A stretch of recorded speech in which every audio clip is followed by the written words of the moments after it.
July 10, 1943. An American infantry platoon is pushing inland from the beaches of Sicily when a hidden machine gun nest opens fire. The men dive for cover, pinned to the dirt by a deadly crossfire. With no way to advance or retreat, the unit is trapped. The soldier who finally broke that stalemate and saved the platoon was not a human being. It was a mixed-breed family pet from a quiet New York suburb who charged the enemy gunfire entirely alone. To understand how a house pet ended up on a Sicilian battlefield, we have to look at 1941. When the United States entered the Second World War, the military had almost no working dogs. To fix this tactical blind spot, the government launched Dogs for Defense, asking patriotic citizens to surrender their family pets to the army. Enter Chips. He was a handsome mix of German Shepherd, Collie, and Husky, who belonged to the Wren family, but he had a fierce territorial streak. He chased chickens, barked relentlessly at the mailman, and even bit a garbage collector in his neighborhood. A territorial, aggressive streak makes for a highly problematic house pet. But to a military desperately trying to engineer a canine program from scratch, that instinct to act rather than wait was the exact raw material they needed. This diagram illustrates how the Army overrode civilian habits using a psychological method called collar conditioning. A regular collar meant rest, but the moment a specific work collar was applied, it signaled a state of extreme alertness. Chips was paired with Private John P. Rowell of the 3rd Infantry Division. To build absolute reliability, only Rowell was allowed to feed him, creating a bond where the dog looked exclusively to one human for survival. The training worked. By January 1943, Chips was trusted with sentry duty at the Casablanca Conference, keeping watch over the perimeter while President Franklin D. Roosevelt and British Prime Minister Winston Churchill finalized Allied strategy. When Chips and Private Rowell loaded onto landing craft for the invasion of Sicily, the dynamic of a boy and his dog was gone. They operated as a single, perfectly synchronized tactical unit. On July 10th, nearly 160,000 Allied soldiers hit the beaches of Sicily in an operation larger than D-Day. Rowell and Chips pushed into the hostile countryside in the gray half-light of early morning. A hidden machine gun erupted, creating a deadly cone of fire across the open ground that paralyzed the platoon. Suddenly, Chips broke free. Without command, he sprinted directly up the center of the enemy's field of fire and vanished into the hut.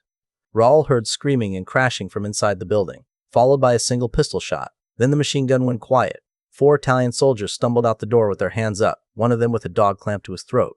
The human soldiers were bound by the tactical reality of the crossfire. The dog bypassed human hesitation entirely, neutralizing a position that would have decimated his platoon. Inside the hut, one of the gunners had fired a pistol at point-blank range, leaving Chips with a scalp wound and severe powder burns around his eyes. Medics treated him, and he returned to guard duty that exact same night. This diagram shows why his presence was vital after sunset. In the pitch black, Chips hit a silent lock of attention, detecting what human senses could not. Following his signal, the platoon captured 10 more Italian soldiers attempting to hide in the dark, 14 prisoners in a single day. The commander of the 3rd Infantry Division, Major General Lucien Truscott, ignored rigid Army regulations and personally pinned the Distinguished Service Cross, the Silver Star, and the Purple Heart onto Chips' collar. Chips' performance in Sicily was undeniable. His actions forced the military's highest commanders to acknowledge his physical courage as equal to that of the men fighting beside him. When the news went public in 1944, the national commander of the Military Order of the Purple Heart filed a furious complaint. He argued that giving these medals to an animal insulted every human who had bled for them. The debate reached Congress. Ultimately, the War Department revoked Chips' decorations and established a firm bureaucratic rule: military working dogs were not soldiers. They were legally classified as surplus equipment. Decades later, that classification had devastating consequences. During the Vietnam War, roughly 5,000 dogs saved an estimated 10,000 American lives. But when the U.S. withdrew, the Department of Defense invoked the old rules. The dogs were left behind. Handlers pleaded with their commanders. Many offered to pay the transport costs out of their own pockets to bring their partners home. They were denied, bound by a legal framework established 30 years prior. A decision made in 1944 to protect human pride created a bureaucratic loophole. It ensured that thousands of dogs who kept American soldiers alive in the jungle were abandoned as mere government property. Today, the military operates under a completely different doctrine. Working dogs are officially recognized as non-commissioned officers. By convention, they hold a rank one step higher than their human handlers, ensuring they command respect.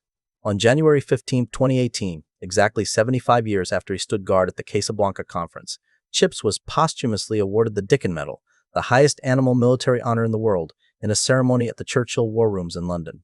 He is buried in a quiet pet cemetery in Westchester County, New York, far from any military monument. Yet, he is the catalyst for the modern tradition of respecting the canine soldier.